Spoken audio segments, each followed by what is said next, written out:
thy name, thy kingdom come, thy will be done, on earth as it is in heaven. Give us this day our daily bread. Forgive us our trespasses, as we forgive those who trespass against us. And lead us not into temptation, but deliver us from the evil one. In Christ Jesus our Lord, for thine is the kingdom, the power, and the glory, now and forever. Amen. Father, Son, Holy Spirit, and God. Okay, guys, so hi, I'm Bishoy. So I am a senior at Lipscomb University, majoring in physics, and I'm hopefully, God willing, planning to start medical physics in the fall. And so, yeah.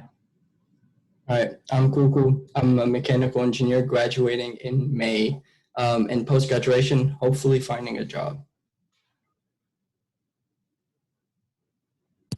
All right, my name is Paul. I'm a sophomore at Vandy, also majoring in mechanical engineering, and hopefully I start junior year in the fall. Okay, so quick overview about what we're going to go through today. Awesome. So we're going to start off with going through engineering, just kind of briefly talking about what is engineering in a very broad sense, and then just touching on kind of different types of engineering, different disciplines.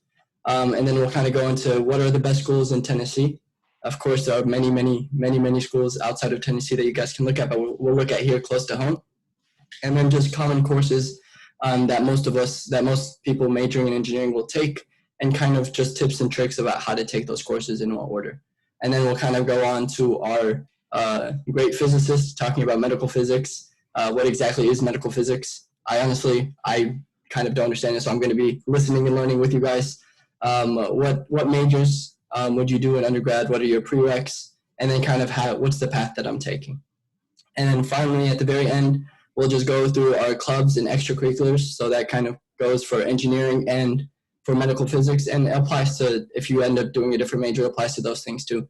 And so we'll go over that one since it's kind of overarching at the very end. So we'll just start off with what is engineering. All right, and so we have a list here.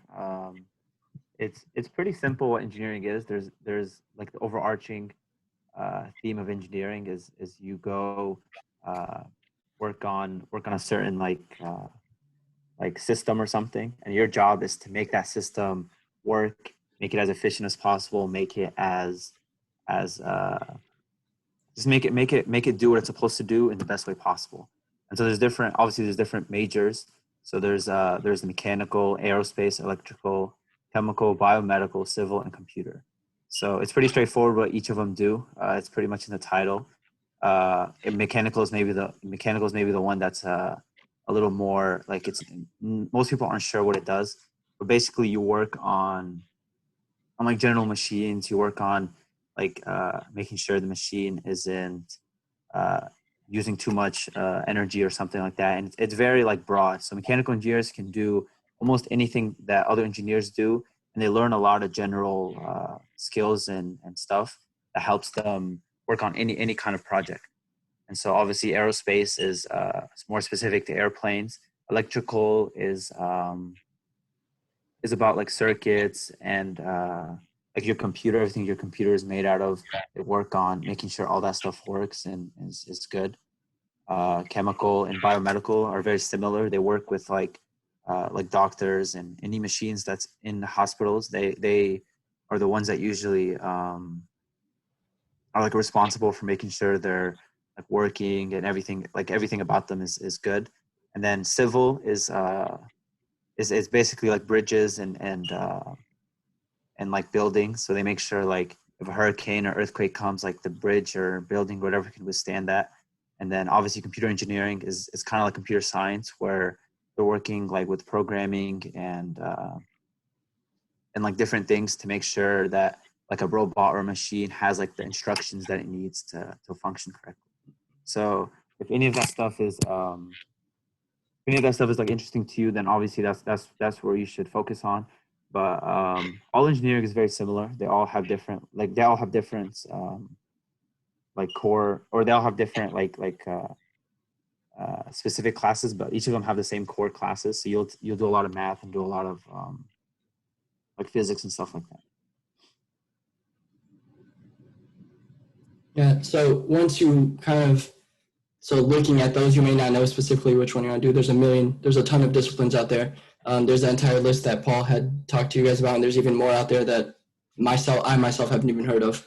And you can do your research and kind of look and dig around and find which discipline intrigues you the most. But at their heart, they're all the same, like Paul was mentioning. A lot of problem solving. So once you kind of get an idea of what discipline is that you're interested in, we kind of got to figure out what school am I going to go to. So we've listed out like 5 schools. So I'm just going to name them. So we've Vanderbilt, right near home, right in Nashville. University of Tennessee in Knoxville. That's where I'm at right now, actually. TTU, Tennessee Technological University in Cookeville. Lipscomb, also in the heart of Nashville. And then the University of Tennessee in Chattanooga.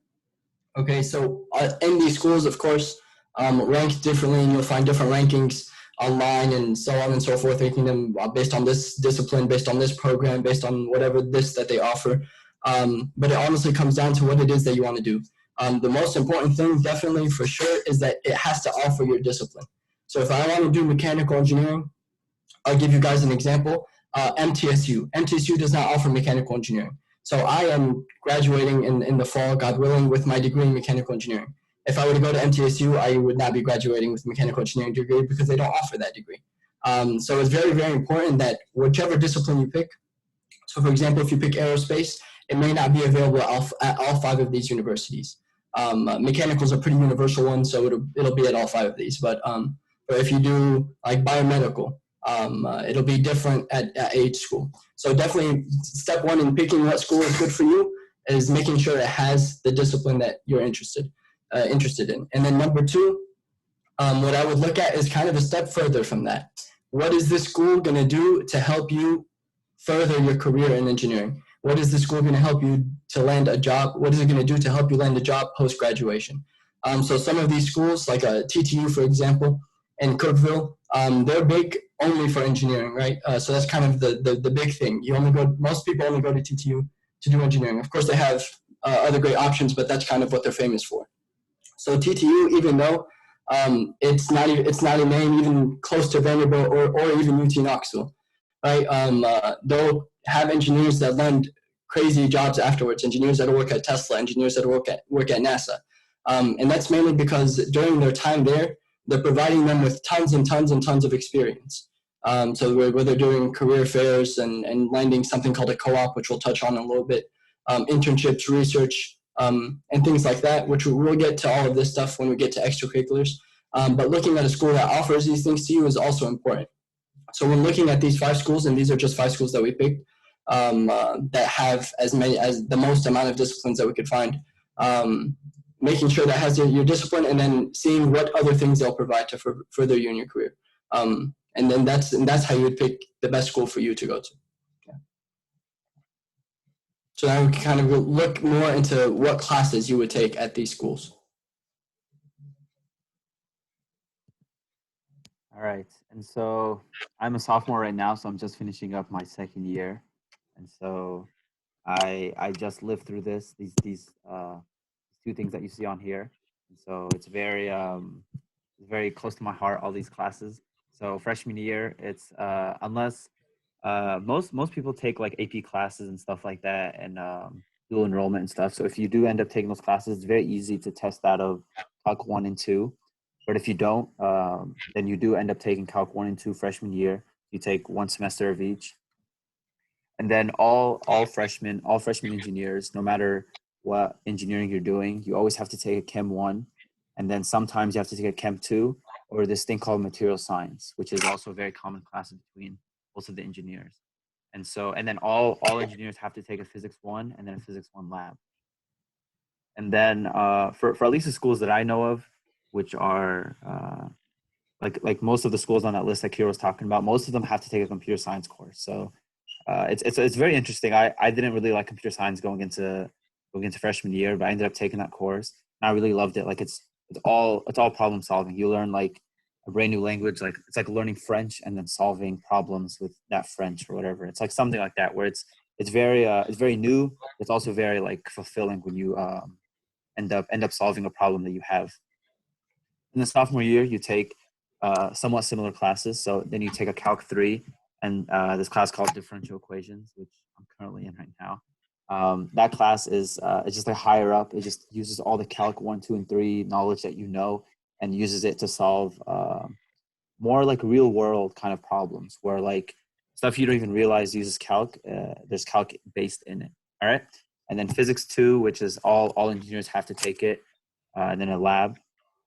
And then the last 3 bullet points that I have on there is just higher up blank classes. So depending on what you do, so biomedical and chemical engineers, obviously you're gonna have to take chemistry and biology, like higher up chemistry and biology courses. So things like Orgo, Bio 1, 2, stuff like that, where with me as a mechanical engineer, I never have to touch that stuff, thank God.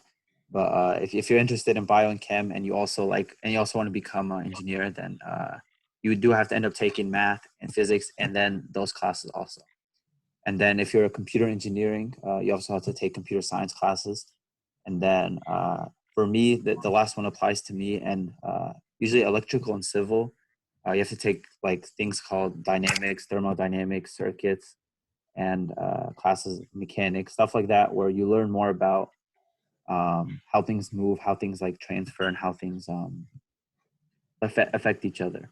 And so most engineers, if not all, they take the same exact courses freshman year. And so you take those classes on the screen and then maybe an extra like gen ed. And so most people that do engineering, I think most of them do like want to do engineering. That's their passion. The others are a little more like lenient and they're not sure if they want to commit themselves into engineering. So taking these classes on the screen, all pre-med have to take very, very similar classes. So if you end up wanting to flip-flop between the two, it's very easy to choose. Even after sophomore year, it's still like a lot of those classes still apply to other majors. And so it's all just research that you do. And we're going to talk about this later about what classes and what courses you need to pick. And so there's like a catalog that you have, and that tells you what you need to take every year to graduate at a certain time. And so, yeah. And so freshman year, it's not life or death to take these classes and you think like you have to become an engineer, but it's very like fluid, and you'll learn that once you get into college. It's very, nothing's like set in stone. You could always change what you do. And so if somehow you don't like what you're doing, you could always change. And it's not like the end of the world. Yeah. And then going on to junior year and senior year, just like most of you guys are in high school, or probably juniors or seniors looking to get into college, your junior year is your toughest. That doesn't change when you get to college. Junior year is notoriously your toughest year. So I can get to you guys into the specifics. So like a chemical engineer, you'll be taking things called like analytical chemistry. As a mechanical engineer, you'll be taking like heat transfer and thermal engineering and engineering analysis, numerical analysis, and things like that. Definitely upper level computer science courses, and for biomedical, you'll be taking something called systems engineering, some biology courses here and there, some anatomy and physiology. So the classes get a lot more specific to just what it is that you're studying, what engineering discipline you're in and what it is you're studying. And it's definitely going to be your toughest year. But then moving on to senior year, this is kind of where all engineers thrive. It doesn't get any easier than before, but the work changes and it's a lot more real life. So almost every engineering discipline will have something called senior design. So it starts August once you start your fall semester, and it goes with you all the way until May. And you're working on a real life project. So I'll give you guys the example I'm working on. I'm a mechanical engineer. So right now I'm working on a design on a car called a project called the Eco Car, where GM, General Motors, donates a Chevy to us, and we take the Chevy, and it's a gas-powered car, and we're working on changing this car from gas to a hybrid, so it's gas and battery-powered, right? So you're taking all the last 3 years of, technical work, just learning how to do equations and learning physics and learning what this is and that is, and actually applying it to real-world things, which is awesome. It's very fun. This is kind of the pinnacle of your 4-year degree. And then, of course, during the same time, the technical stuff doesn't stop. You're still taking more. You're not as many, but you're still taking a few more courses in your specific engineering degree. But then that's it. You finish off your senior year, and that's all. And then you get to finally start work. There's no grad school unless you want to do grad school. That's kind of personal option, but it's not mandatory at all. And that's it. That's your 4 years.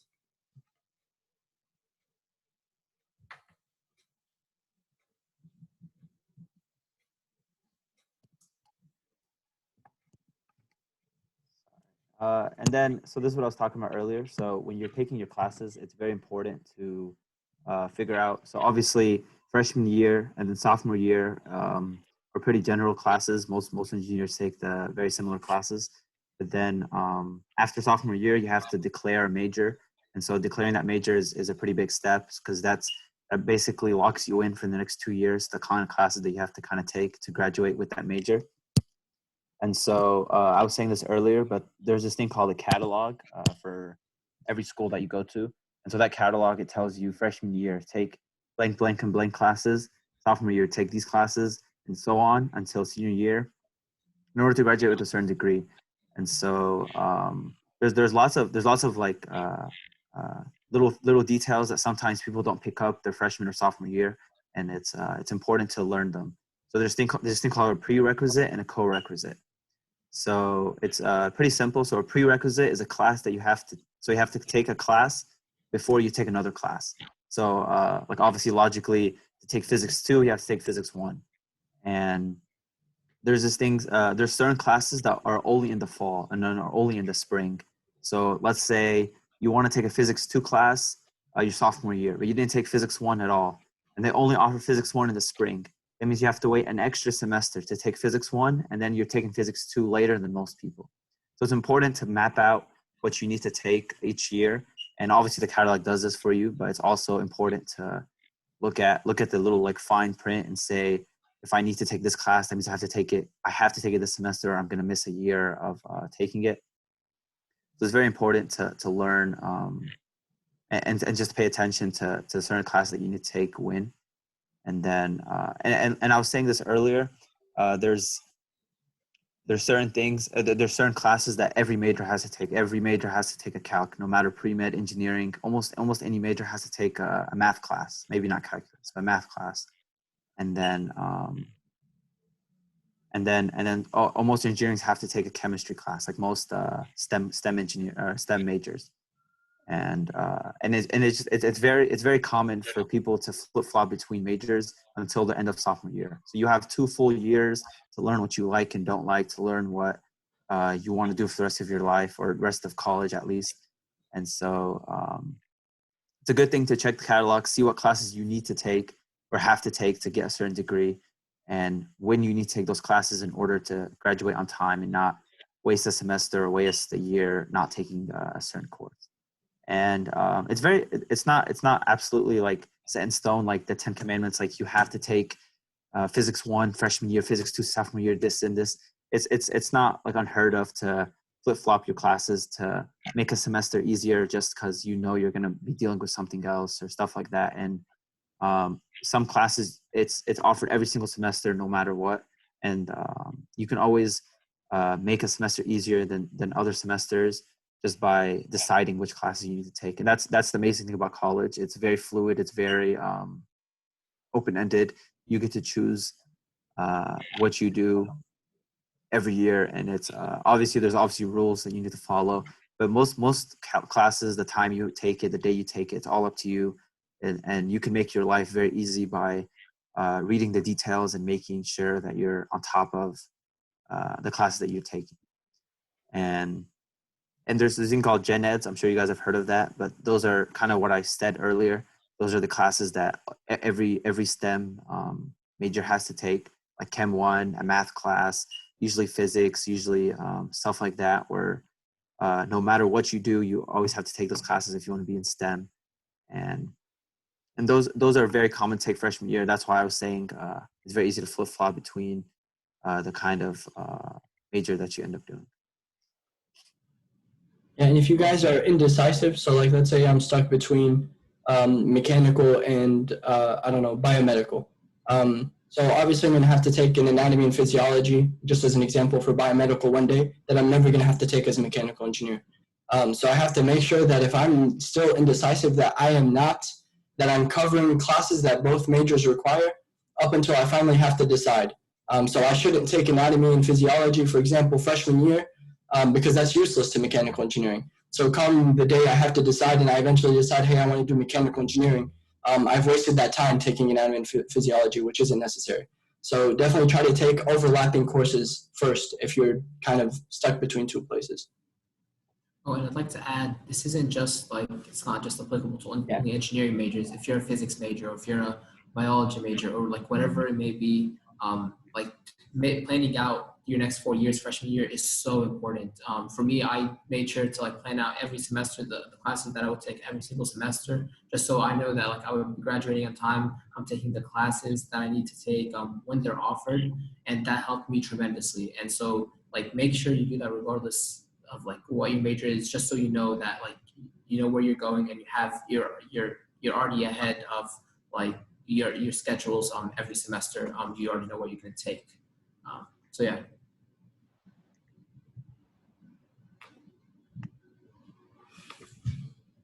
Okay, so what is medical physics? So that's what I'm going into in the fall.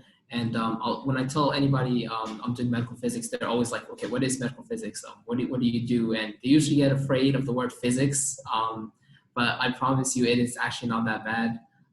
So medical physics in general is like it sounds. It's just physics in medicine. And that's primarily through the use of like radiation for medicinal purposes. And this could fall into many different categories, but the primary two categories are either in diagnostic medical physics or in therapeutic medical physics. And what those are is diagnostic is just like it sounds. You're diagnosing different diseases and illnesses using imaging. So like, you know, you hear about like CT scans, PET scans, MRI, and all that stuff. Well, that falls under a diagnostic medical physicist, their job overview. Otherwise, there's therapeutic medical physics, which is the more common route for many people, and that's what really entails is like it sounds, therapy or treatment of cancer through radiation methods. So we in your physics classes or in your chemistry classes, you always see this like thing right here, the electromagnetic spectrum and all that. We're showing like different radiation. So some radiation has higher energy, some radiation has lower energy. Well, in medical physics, we can utilize that energy for treatment purposes, and we can use that to kill cancer cells in the body. And so it's one of the treatments we have against cancer. And so that's primarily what medical physics falls under. So yeah. And so yeah, what major leads to medical physics? Obviously, the best one, of course, would be physics, because that way you're covering all the prerequisites that you'll need. Also, since you're in this talk as well, I'm assuming that you're also like interested in engineering or something along those lines. So if a major in engineering or computer science, chemistry, any of those applied analytical sciences could also work for medical physics, but you'd also need to add a physics minor as well. And the only reason is because there's certain prerequisites that you would need to enter a medical physics school for graduate school. And those prerequisites would be Calc 3, differential equations, modern physics lab, computer programming, electricity and magnetism, classical mechanics, and quantum mechanics. And I know like going through that list, it's like, okay, this sounds pretty hard. Like quantum mechanics, like this is this is way too hard. But I promise you, at that point where you get to a class like quantum mechanics, you're just taking so many physics classes, so many math classes before that, that it's really not that bad. I mean, it's definitely not easy, but I mean, it's pretty hard, but it's just like any other major. During your senior years, you take tough classes. Same thing with physics. Whatever you're doing, it's hard. You just got to put in the work. And as long as you put in the work, you'll be successful in it, regardless of what it is. So yeah, it's not that bad. Physics in general is not that bad. But also a course in statistics for medical physics is also highly recommended. I know a lot of schools that I applied to, they all recommended a course in statistics. And so I took one, and I think it probably made me more competitive when applying to these schools. And then also anatomy. You do not need any biology to do medical physics, by the way, okay? So during your first 4 years, this is a big question that I had. Do I need to take any bio courses? You do not need to take any bio courses to get into medical physics school. And anything that you would need that you haven't taken before, you could supplement that during your first year of grad school. The one that they did recommend would, like if I were to take one, would be anatomy. Almost all the schools I applied to recommended some sort of like anatomy course. They said it would be very helpful, but if you haven't taken it, that's okay. That could also be supplemented during your first year of grad school. But really, you do not need any biology, which I'm assuming if you're in this talk, then you're probably like, I do not want to do biology I want to do anything else but that. So this is definitely like like the best of both worlds, I guess. You can go something into the medical field, but also you're interested in like the math and physics side of things. So like you can get the best of both worlds that way and still do that. Okay, so the path to medical physics, because a lot of people don't know about this. So they really don't know like what would it take after I finish my 4 years of undergrad to get into medical physics. So normally, or like what's definitely required is 2 years of classwork or didactic work, and then 2 years of residency. That just basically, so to get that certification, you need to finish those 2 years of classwork, 2 years of residency, and then pass your board exams, and then you'd be certified medical physics, and you could start working. And the way this is usually done, the most common route this is usually done is through a master's program. So many people go to like a master's program in medical physics, where they finish those 2 years of didactic work, and then afterwards they reapply to get matched to a residency. And so they reapply to residencies all over, and then you fulfill those 2 years of residency afterwards, which would mean that your 4 years after your undergrad, you'd be still going on to get your to get certified as a medical physicist. It's really the same thing as if you'd done like one of the health fields, like if you'd done med school or something like that, you'd be doing the same thing. But then also another way that's more rare is a doctorate of medical physics, or a DMP. It's more rare because not a lot of schools offer this particular program. But what this program is just a professional doctorate degree. It's just like any of the other health fields. It's 4 years of both. That includes both the 2 years of the classwork, 2 years of the residency. It's all included in 4 years that you would do during your degree. And so it has both the master's and the DMP have their ups and downs. And I can get into more of that. For example, the master's, you would, during the first 2 years, you would be paying to get that work, to get that instruction, I guess. And then the other 2 years of residency, you'd be getting paid in residency.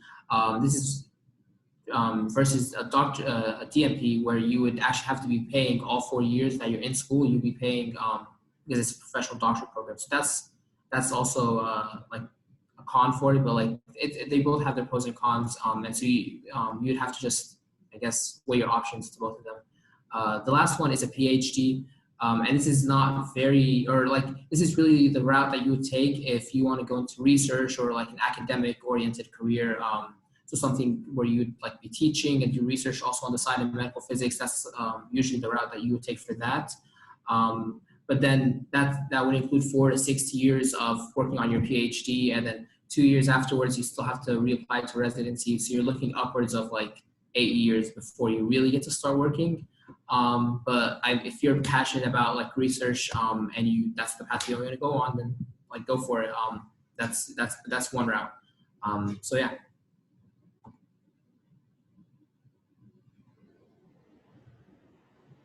All right, so this kind of wraps up our mini introductions and overviews of engineering and medical physics. And of course, it's a ton of knowledge being thrown at you guys. And if you guys ever do have questions, we'll get to questions at the end, of course. But we're kind of going to move towards clubs and extracurriculars, why they're important and what to do during your 4 years, right?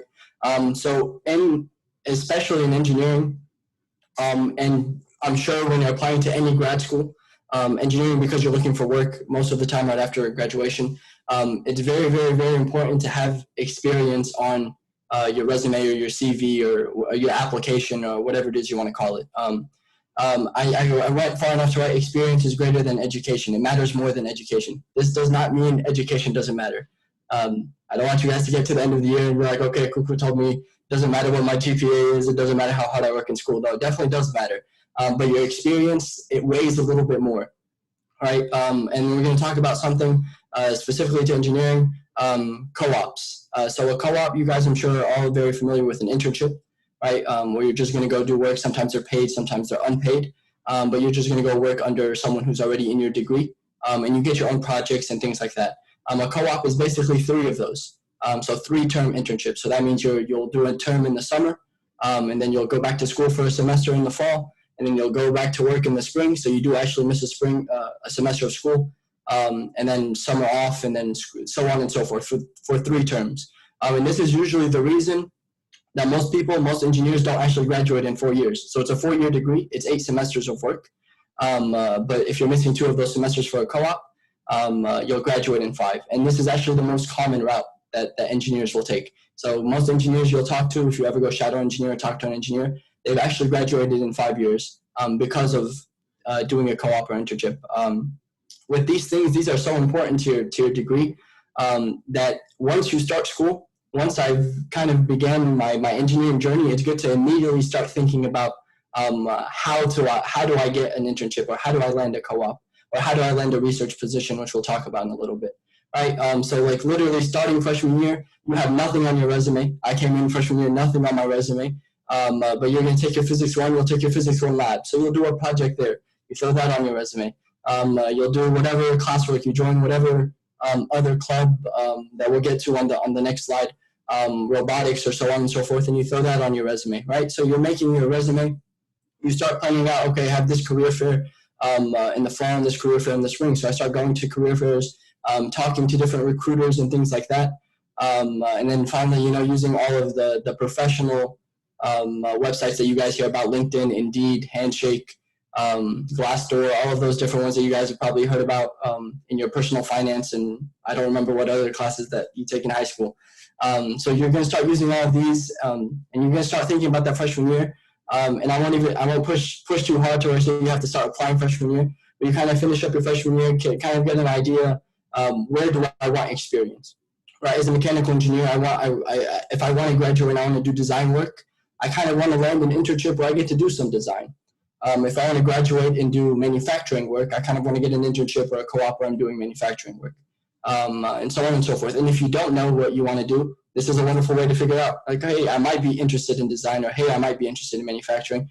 So you go and try one of those. And then my last thing about these internships and co-ops is that even if you can't land in an internship or a co-op in the specific field or the specific job that you want, any experience is better than no experience. I know people who are not working. So I'll give you a specific example. They were electrical engineers. The degree was electrical engineering. They landed one internship. It was a summer internship, and it was a civil engineering internship.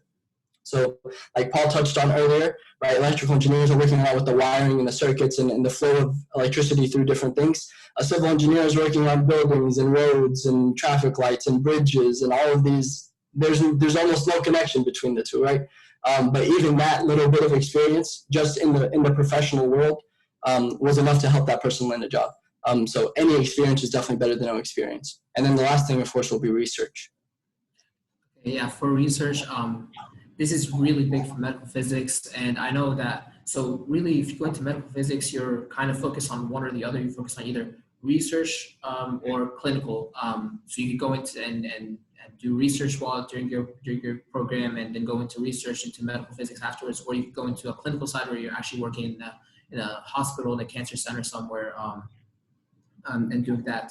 But then in general, to get into grad school for medical physics, research is very important because each grad school requires you to do some research while you're there at the school. And so regardless of what you want to go into, you should be doing research during your undergrad so you can build up those skills and abilities, so you can show that on your CV or your resume or whatever when you're applying, so you can get into those schools. And that's really big. And some of the things that you could do is an REU. And REU just stands for Research Experience for Undergraduates. And so they're held every summer. They're basically just summer research internships where you're you go to like some school, like you get accepted, you go to some school and you do research throughout the summer at that school. It's a great experience, and they're also very competitive. So getting one puts you a lot more competitive when you put on your CV or resume or whatever. And then if you don't end up getting an RU, that's okay too. You could also take some research courses at your school. Many schools offer like research seminar courses where during the course of the program, during the whole course itself, you're doing a research project, you and the students and the professor. And so that's also a very good experience as well. And then also you could just talk to your professors at your schools and just tell them, hey, I'm interested in doing research with you. And like, I want to do this with my career, and this would definitely help me out and give me some great experience. And almost always, professors are always willing to help you out, willing either to take you on in their research groups or find you some other group that you could also participate in. But that's very important for medical physics.